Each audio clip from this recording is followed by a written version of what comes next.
Muy bien, le invito, hermanos, que por favor abran sus Biblias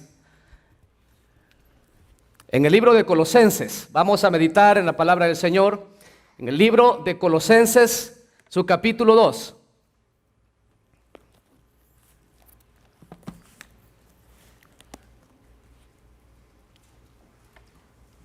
Vamos a leer dos escrituras esta tarde. Y la segunda escritura va a estar en Gálatas, capítulo 3 y verso 13. Así es que ahí en sus notas escriba esas dos escrituras para que después usted pueda también editar y estudiarlas en su casa. Colosenses, capítulo 2, versos 13 al 15. Y Gálatas, capítulo 3, versículo 13.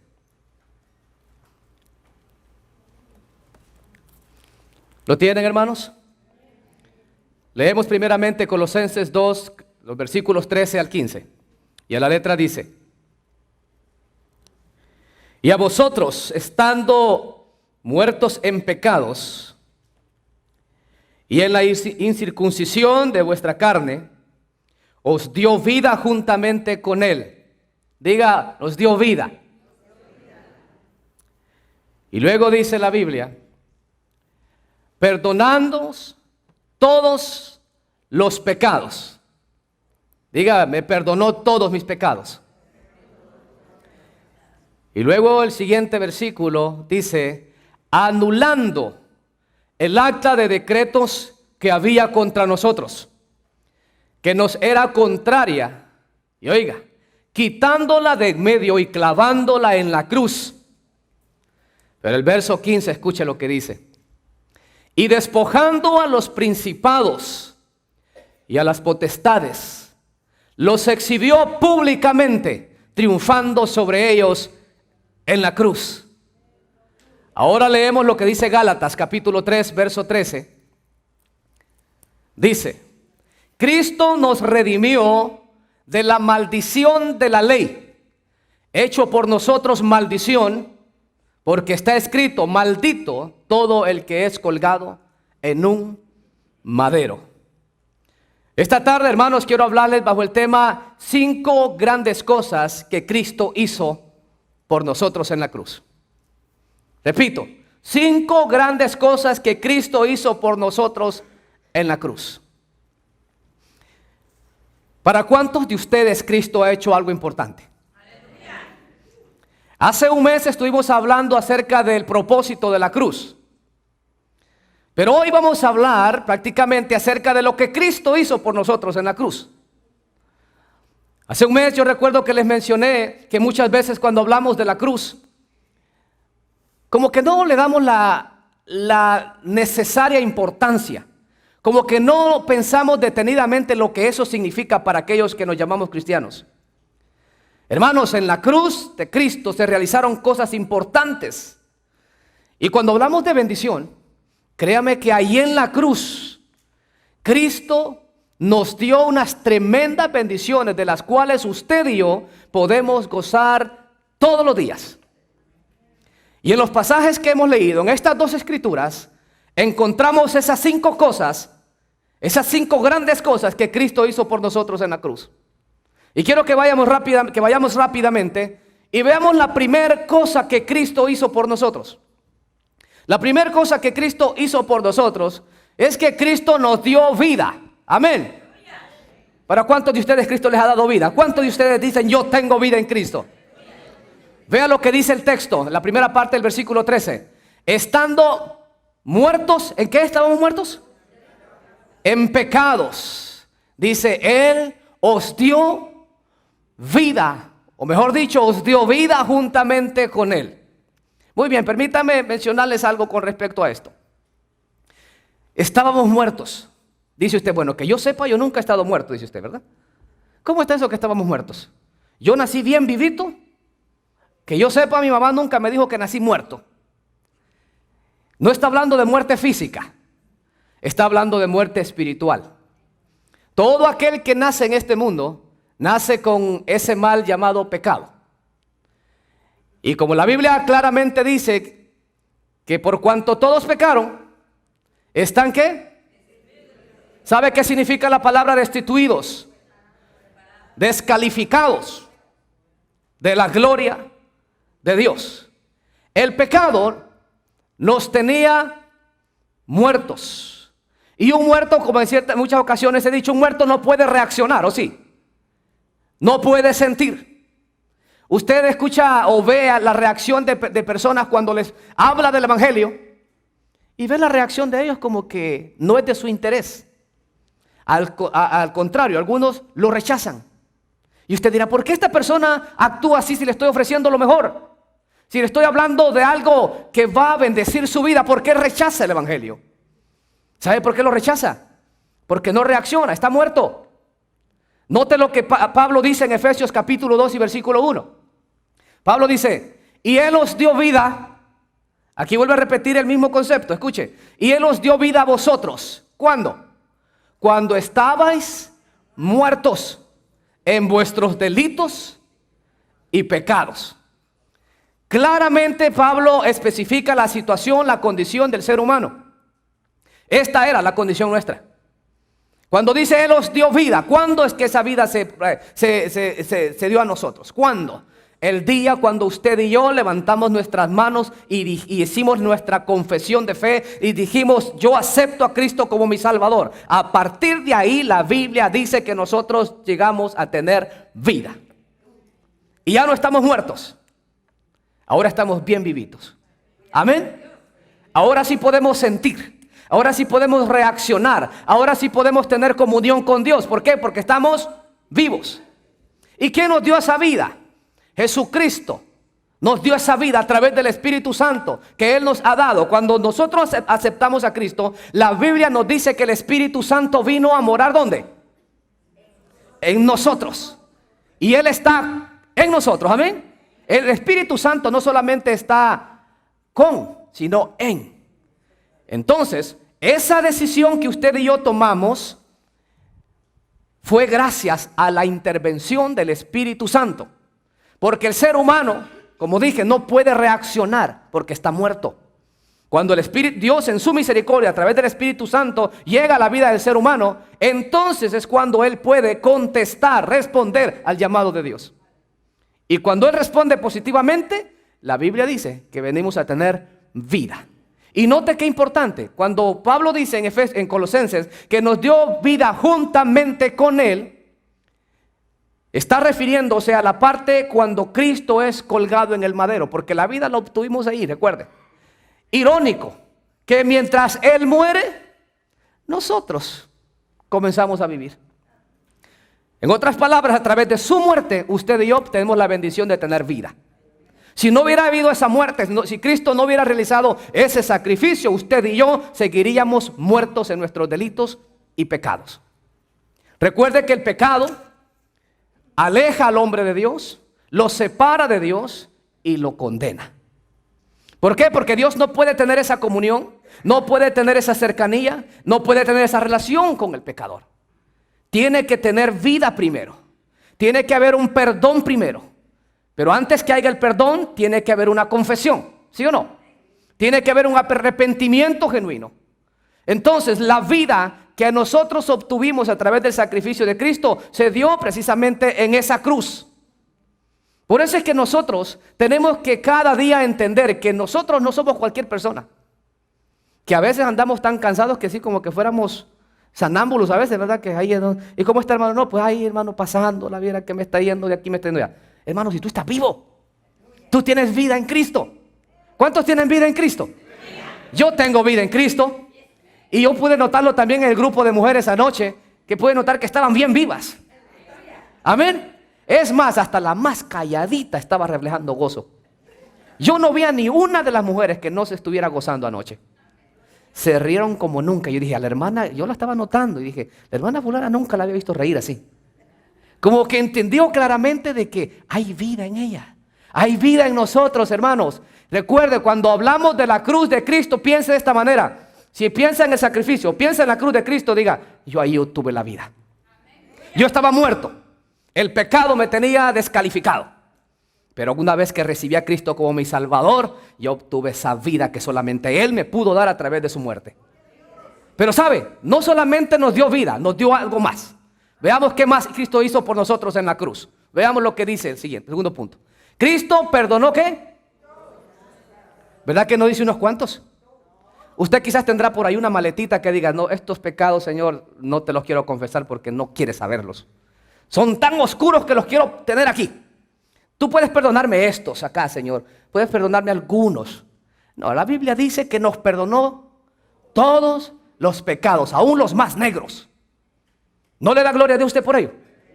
Porque a veces hemos cometido pecados, hermanos, que nosotros mismos nos avergonzamos de eso, ¿sí o no? O hay puros santitos acá, que nunca han hecho algún pecado. No, todos hemos pecado terriblemente delante de Dios. Pues ¿sabes qué? Qué bendición tenemos que en esa cruz, todos, pero todos nuestros pecados, pasados, presentes, y alguien dijo, y futuros también, Él los perdonó. Es que Dios no dice, no, déjame ver si te has portado bien para que te perdone. Déjame ver cómo has estado viviendo este último mes. No, Dios dice, lo único que necesito es un corazón contrito y humillado. Un corazón que esté dispuesto a decirle, Señor, me equivoqué. He pecado contra ti.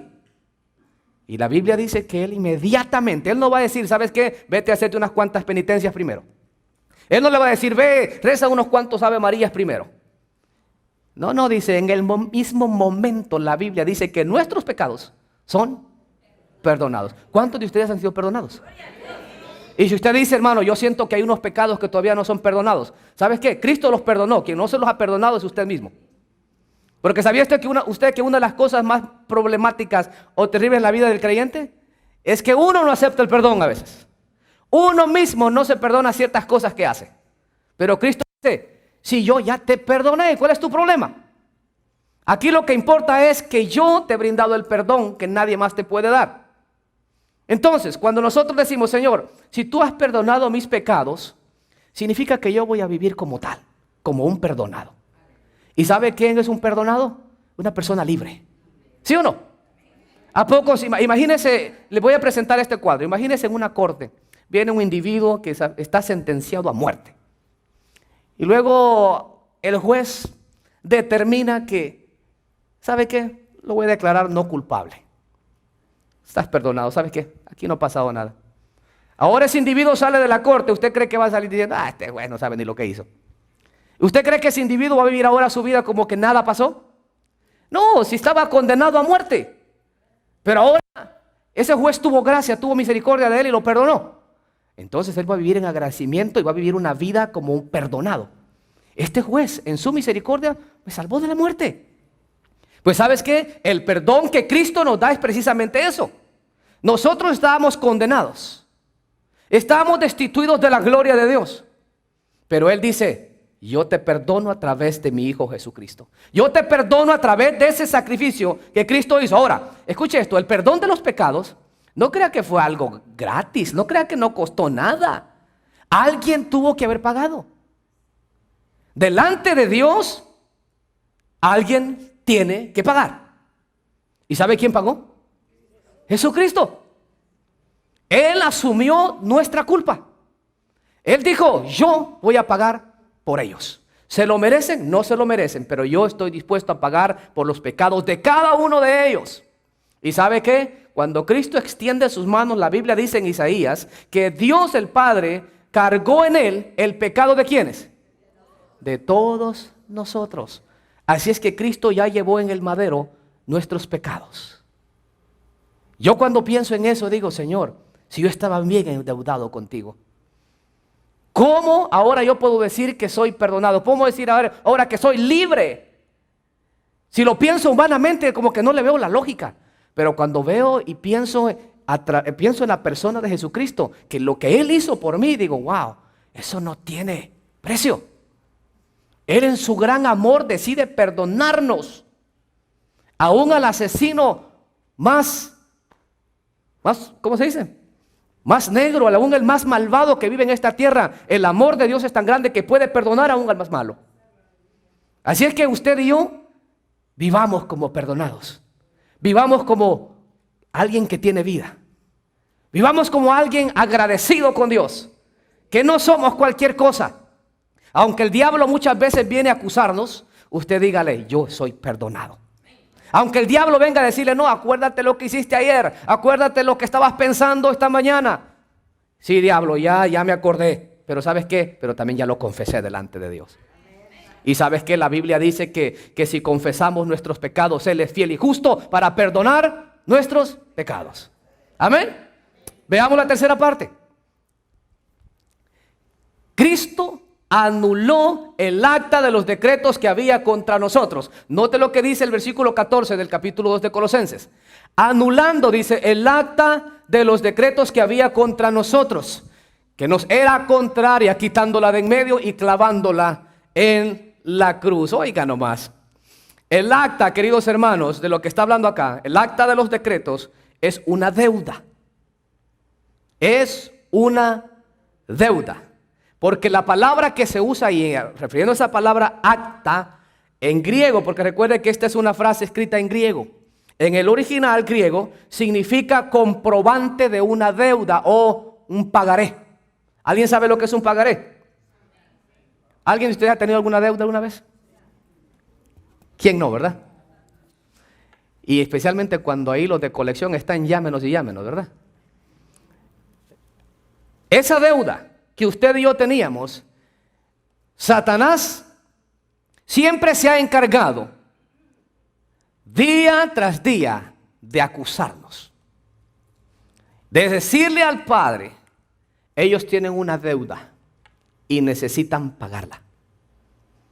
Ellos no pueden quedarse así. Si tú eres justo, ellos necesitan castigo porque están endeudados contigo. Y nos está acusando una y otra vez. Pero ¿sabe qué? Jesucristo, como nuestro abogado ahora, quien pagó el precio de nuestro pecado, ahora Él dice, ¿sabes qué, diablo? Sí, ellos estaban bien endeudados. Pero esa deuda ya fue anulada. Esa deuda ya fue removida. Esa deuda ya no la deben porque yo ya la pagué por ellos en la cruz. Dele gloria a Dios por ello, hermano. Pablo dice que Cristo dice anulando, o sea, quitando de en medio, quitándola de nuestra contra. La removió. Dice el acta de decretos, oiga, que nos era contraria, porque esa acta estaba contra nosotros. Necesitaba pagarse eso. Ahora, y luego dice quitándola de en medio. Y oiga lo que hizo con ella. Clavándola ¿dónde? En la cruz. Porque ahí es donde se realizó todo. Ahí es donde nos recibimos vida. Ahí es donde obtuvimos perdón de nuestros pecados. Y ahí es donde esa acta que estaba en contra de nosotros fue clavada en la cruz, como quien dice, para que no les quede duda que yo ya llevé y ya quité esa deuda que iba en contra de todos ustedes. Que no les quede duda, aquí en mi sacrificio la llevo también conmigo. Gloria a su nombre por ello. Ahora, hay algo más que encontramos en este capítulo, en este versículo. Y en el número 4 dice que Cristo quitó el poder a las autoridades del mal. Veamos cómo quitó Cristo ese poder a las autoridades del mal. Versículo 15. Y despojando, oiga bien, despojando a los principados y a las potestades. ¿Qué hizo con ellos? Los exhibió públicamente, triunfando sobre ellos. ¿Dónde? En la cruz. ¿Dónde fue clavada el acta que estaba en contra de nosotros? En la cruz. ¿Y dónde triunfó Cristo sobre las potestades del mal? En la cruz. Gloria a Dios. Ahora, cuando habla de principados y potestades, está hablando de esas autoridades que existen en las regiones celestes. ¿Te acuerdas como dice Pablo también en Efesios? Él dice que nuestra lucha no es contra carne ni sangre, sino contra ¿quiénes? Contra principados, contra potestades, contra gobernadores de las tinieblas. ¿En las regiones dónde? Está hablando de esa atmósfera. Porque sabía usted que una vez les mencioné, si Dios nos permitiera que con nuestros ojos poder ver el mundo espiritual, nos diéramos cuenta cómo está ese aire, esa atmósfera, porque ese es el lugar donde los demonios, a una serie de demonios, se mueven. Ahí. Usted dice, hermano, si ellos se mueven en las regiones celestes, o sea, en los aires, ¿significa de que ellos pueden vernos a nosotros? Claro que pueden verlo. Cuando usted sale de su casa, Desde temprano en la mañana dice, ahí va uno, aseguren de seguírmelo todo el día. Porque ahí, cuando habla de potestades y principados, está hablando de diversidad de rangos. Porque Satanás, ¿sabía usted que tiene también organizados a sus demonios? Los tiene organizados. En todo el mundo. No crea que Satanás está en China y a la misma vez está aquí. No, él no trabaja así. Él no es omnipresente. Si el Satanás está en China, no diga usted, si le viene una tentación, ahí el diablo me tentó. ¿Qué diablo? Si está en China el pobre. No, que cualquier cosa que el diablo, y le echamos la culpa al diablo por todo. Y se nos olvida que la tremenda concupiscencia que hay en nuestro corazón es la que nos hace todas esas cosas. Somos nosotros mismos. Pero Él se mueve a través de principados, de demonios, potestades en las regiones celestes, o sea, en los aires.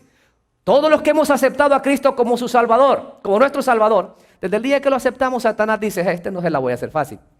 Y encarga a 1, a 2, a 3, no sé a cuántos, y le dice, vigílamelo, ponle tentaciones, haz lo que siempre tenga problemas en su casa, que se pelee con todo mundo, que hable malas palabras, que no vaya a la iglesia.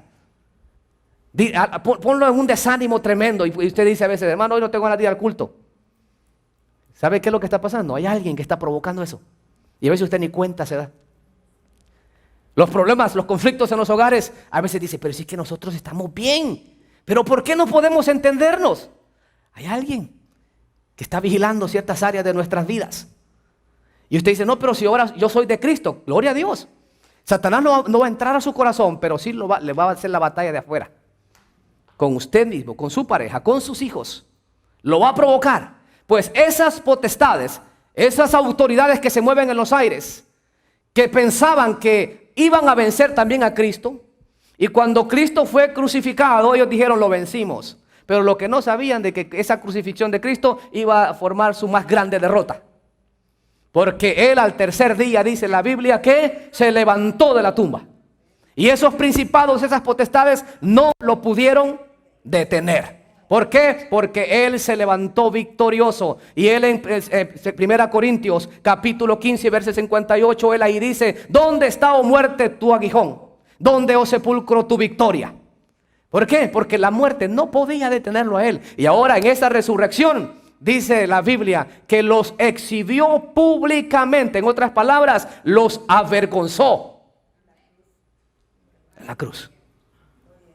Todos esos que estaban en contra mía, todos esos que se esforzaron por llevarme a la cruz, lo que yo voy a hacer, que aquí en este madero lo voy a exhibir públicamente, que yo soy el Todopoderoso y yo soy quien tiene autoridad de todo lo que existe, incluyéndolos a ellos.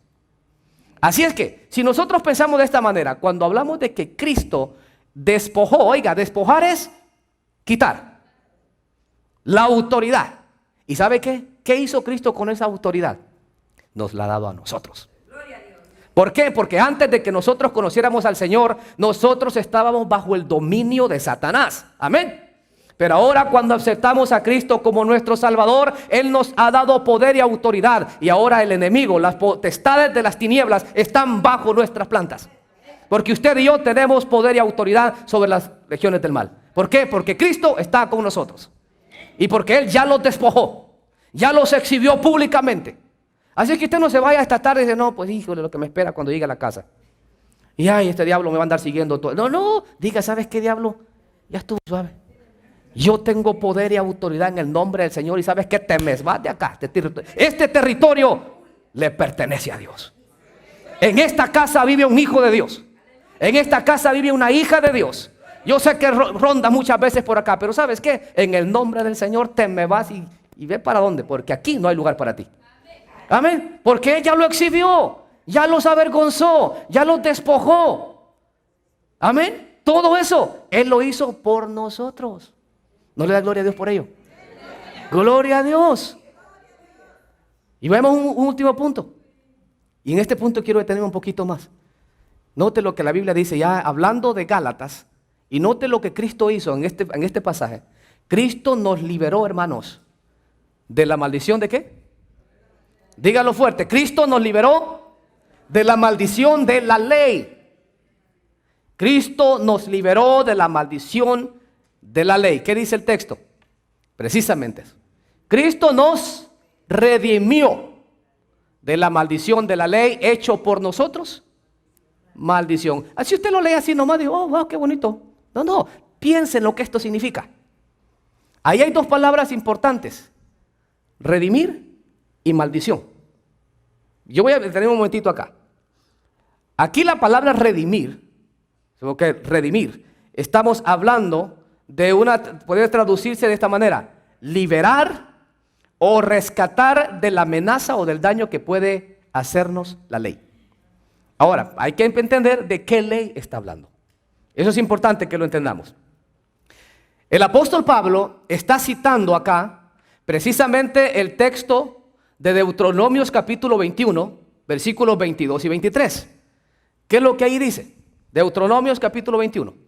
Escuchen lo que Dios le dijo a Moisés. Si alguno hubiere cometido algún crimen digno de muerte y lo hicieres morir y lo colgares en un madero, no dejaréis que su cuerpo pase la noche sobre el madero.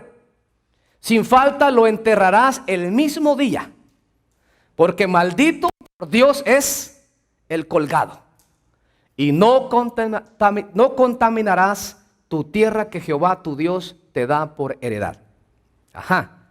Aquí está hablando de una crucifixión, porque en ese tiempo cuando alguien cometía un pecado de muerte, el castigo era, muchas veces lo colgaban en un madero. Ahora, veamos de qué maldición está hablando acá. Note que Dios le dice: maldito el que es colgado en un madero.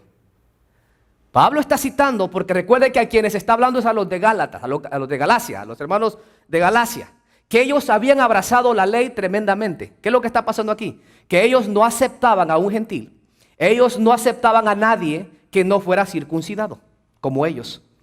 Que para que alguien pudiera tener el favor de Dios o la salvación necesitaba practicar la circuncisión, la cual Dios les había pedido en el Antiguo Testamento a todos los judíos. Y ellos se aferraban a la ley.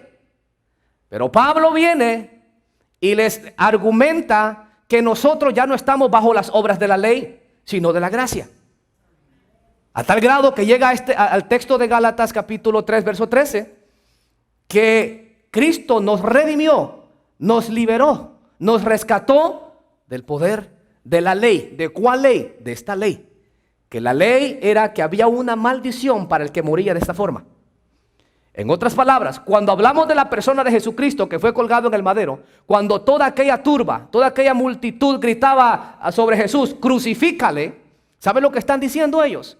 Querían liberarse de la maldición que había y tenía que ser puesta sobre él, porque cuando estaba colgado en el madero, él tenía que llevar todas las maldiciones. Y lo que ellos querían es deshacerse de su persona, de su nombre, borrarlo completamente de la memoria de ellos.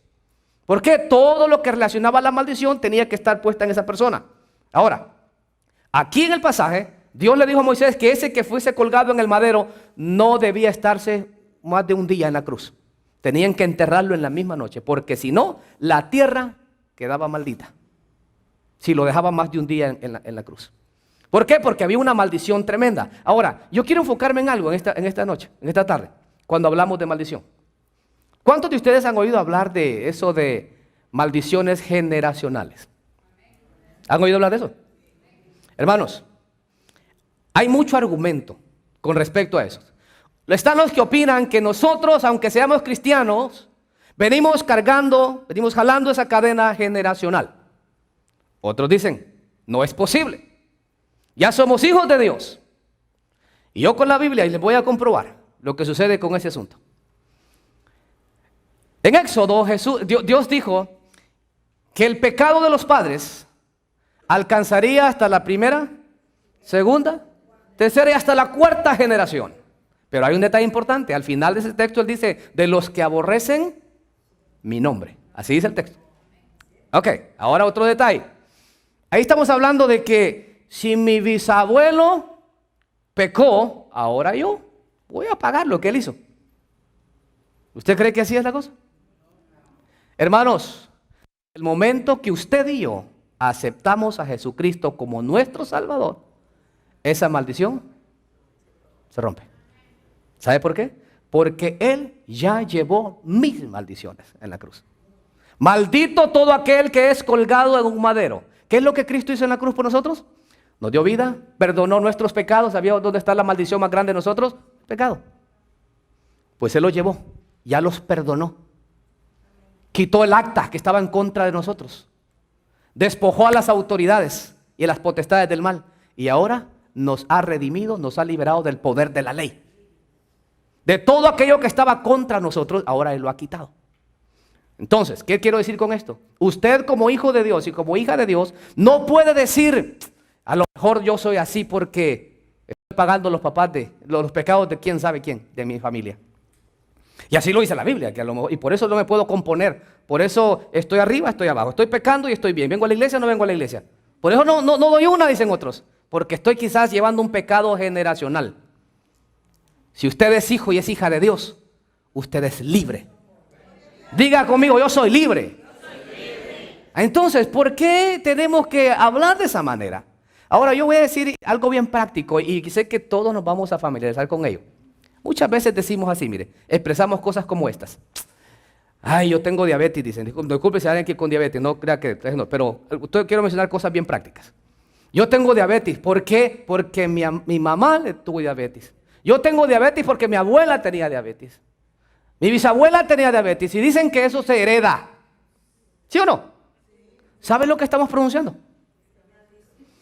Que yo voy a llevar esa misma cadena, ahí la traigo. Uy, ¿cuántos habrán tenido diabetes en mi familia? Pues ni modo, me va a tocar a mí también.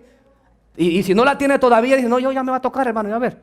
No la tengo, pero yo sé que me va a dar porque todos mis antepasados tuvieron. ¿Sabe qué está proclamando ahí? Que todavía usted lleva una maldición sobre sus hombros. Anoche les dijeron a las mujeres, ustedes son únicas. No hay nadie como usted. ¿Sí o no? Y si eso significa que usted es única, usted tiene un ADN único. ¿Sí o no? Entonces, usted no tiene el ADN de su abuelita ni de su mamá. ¿O sí? Diferente. Entonces, ¿cómo es que usted va a llevar la diabetes de su abuelita y su mamá? Si me va a dar diabetes es porque quizás me descuidé o el Señor así lo permitió. Pero no diga, no, es que esto es generacional. Yo vengo cargando con esto. Y que sé que también a mis hijos les va a dar. Mire, ya los condenó también a ellos. Sin saber de que Dios tal vez tiene un plan de darles una salud perfecta a sus hijos. Pero usted ya lo está. Como el muchachito, ¿recuerda que dijo la hermana que le había dicho que por qué hablaba tan fuerte? ¿Se acuerda? ¿Por qué hablas tan fuerte como que tuvieras un micrófono adentro? ¿Pero qué captó el niño? Cuando fue con la maestra le dijo, ¿por qué hablas tan fuerte tú? Le digo, profesora, yo hablo fuerte porque mi mamá me dijo que cuando estaba chiquito me tragué un micrófono. ¿Verdad que sí dijo? En otras palabras, las palabras que la mamá le dijo, el niño les absorbió, hicieron efecto en él. Entonces, si usted dice, alguien me dijo esto hace poco, que cuando una persona tiene diabetes, sus hijos lo van a desarrollar de una edad más temprana que cuando lo desarrolló la mamá o la abuela. Si la abuela lo desarrolló a los 60, la hija de ella lo va a desarrollar como a los 40. Y el nieto lo va a desarrollar como a los 30. Entonces, si hablamos de bisnietos, tataranietos, ya a los 20 años estamos todos mal, ¿verdad? Entonces no, eso es precisamente lo que quiero que entendamos, que cuando la Biblia dice que Dios nos liberó del poder de la ley, está encerrando también eso. No diga, yo soy una persona que me gusta los vicios porque mi papá era un gran alcohólico. Mira que si hubieras conocido a mi papá, yo heredé lo de él. Si yo soy mujeriego es porque mi abuelo era un gran mujeriego. Mire qué bonito. Y por eso es una maldición que ahí la traigo. ¿Eres cristiano o no eres cristiano? Si usted es cristiano, eso ya se cortó. Porque la maldición él ya la llevó. ¿Estamos claros? Cuando estamos enfermos, decimos, mi enfermedad. Si usted conociera mi enfermedad, mi diabetes, mi dolor de cabeza, ¿cómo se llama? Reumatismo. Todo entonces, bueno, mira, yo soy respetuoso, dice Dios, y yo no me meto con esas cosas tuyas. Si es tuyo, está bien, lo tienes. Quédate con él, no hay problema, yo no tengo ningún problema. Significa de que tiene mucho que ver la forma como confesamos, cómo hablamos, la forma como pensamos. ¿Sí, hermanos? No que mi diabetes, no, esta diabetes que me está haciendo daño. Esa no es suya. ¿Sí o no? ¿Cuántos quieren eso? Nadie, amén, ¿no? Nadie queremos eso. Entonces diga, tengo una molestia que me está haciendo daño. Me está haciendo daño esto, no me gusta, no la quiero. Entonces ya no diga que es suya. Como que nos encariñamos, ¿verdad? Ya tengo tanto tiempo con esto que es mía ya. Ya no se la doy a nadie. Mía, mi diabetes. Qué bueno. No, hermano, no. Aprendamos a vivir como gente libre. Como gente perdonada. Como gente que ya no tenemos nada en contra de Dios. Porque Él ya la enemistad que había con Él ha sido quitada. Ahora ella nos llama, ya no dice que somos sus enemigos. Él dice que somos sus amigos. Y no solo sus amigos, dice que somos sus hijos. Amén. Entonces de hoy en adelante pensemos, actuemos como tal. No digan mi papá era así, mi mamá era así, mi abuelo era así. Y es más, y aún en el área espiritual, escuche bien, hay personas que dicen yo en la religión de mis padres ahí me voy a morir. Cuando usted les habla de Cristo, dice no, yo en la religión, ahí donde me enseñaron, ahí voy a morir. Significa que no está dispuesto a cortar esa línea de negatividad, esa línea que lo puede llevar a la condenación. Cuando Cristo dice, no es lo que tu papá te enseñó, tal vez te enseñó mal, no, tiene que ser únicamente a través de mí. Si tú me recibes como tu Salvador, tú vas a ser salvo y vas a ser libre de todas esas maldiciones. No se trata de lo que hicieron los pasados. Está bien, hicieron y ellos van a tener cuentas con Dios, pero ahora si yo soy hijo de Él, yo voy a tener mi propia cuenta con Él. Amén. ¿Cuántos tienen vida? ¿Cuántos han sido perdonados? ¿Cuántos ya no tienen nada en contra del Dios del cielo? ¿Cuántos tienen autoridad? ¿Y cuántos han sido libres de la maldición? Gloria a Dios. Póngase de pie, por favor. Yo quiero que en esta tarde levante sus manos. Vamos a ser despedidos. Quiero hacer una oración de bendición, conocida como bendición pastoral. Yo quiero que usted crea que usted es una persona bendecida. Padre, en el nombre de Jesús, yo bendigo en esta tarde, Señor, la vida de cada uno de tus hijos en este lugar. Bendigo su salida, bendigo su entrada, bendigo sus finanzas, bendigo su salud, bendigo sus familias, bendigo todo su entorno, Señor. Que la gracia tuya sea sobre la vida de cada uno de tus hijos y tus hijas en este lugar. Que esta semana que están a punto de empezar sea una semana de bendición y victoria en toda área de tus vidas. Que la gracia, el favor tuyo esté con ellos siempre. Prospera el fruto de sus manos. En el nombre de Jesús. Amén y amén. ¿Cuántos reciben esa bendición? Gloria al Señor.